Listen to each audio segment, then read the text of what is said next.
Hello everyone, welcome to my channel. সেদিন আমি মাধুরীতে ছোলা বাটরা খাওয়ার পর থেকে ব্লগটা শুরু করেছিলাম।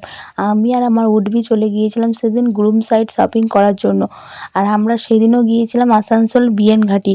তো সেই দিন রিসেপশনের জন্য বেনারসি দেখা হচ্ছিলো। আমি বেনারসিটাই প্রেফার করি, আমার খুব ভালো লাগে, তাই আমি রিসেপশনে বেনারসিই পরবো।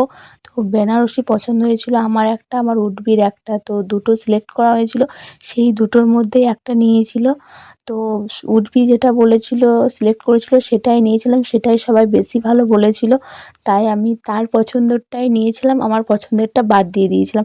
কারণ সেটা বাড়ি থেকেও জানানো হলো যে সেটা বেশি ভালো ছিল আমার চুজ করাটার থেকে।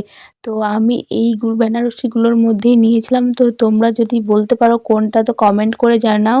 আমি বলছি না কোন বেনারসিটা আমি নিয়েছি।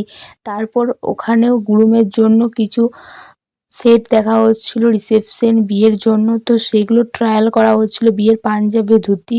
তো সেখান থেকে আমরা বিয়ে রিসেপশনে দুটো ড্রেস নিয়েছিলাম গ্রুমের জন্য। কালেকশানগুলো খুব ভালো লেগেছিলো আমাদের, তো নিয়েছিলাম, আর বেশি ঘোরাঘুরি করিনি। বিয়ের ধুতিটাও আমরা বিএন ঘাটি থেকে নিয়েছিলাম। বিয়ের ধুতিগুলো খুব সুন্দর ছিল কালেকশানগুলো। আমি বিয়ে শপিং করতে যতটা না সময় লাগিয়েছি ও একটুকুও সময় লাগায়নি। প্রচুর তাড়াতাড়ি শপিংগুলো করে নিয়েছিল, যেটাই দেখছিল পছন্দ হয়ে যাচ্ছিল, ও খুব তাড়াতাড়ি শপিং করেছিল।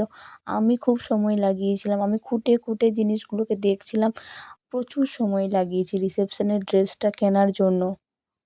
পর আমি কিছু শাড়ির কালেকশন দেখে নিয়েছিলাম। তারপর আমরা অন্যান্য শপে গিয়েছিলাম, বিএনঘাটি থেকে বেরিয়ে গিয়েছিলাম। তারপর এখানে কিছু জুয়েলারি কেনার ছিল, এই জুয়েলারিগুলো কিনে নিচ্ছিলাম। আবার তার সেই দিন গিয়েও আমি বিয়ের মুকুট কিনেছি, আর ও টোপর দেখছিল, অনেক টোপরই দেখা হয়েছিল, তো কিছু সিলেক্ট করা হয়েছিল। তো তারপর আর নেওয়া হয়নি সেখান থেকে। তো ব্লগটা আমি এখানে শেষ করছি। ভালো লাগলে একটু like, comment, share and subscribe.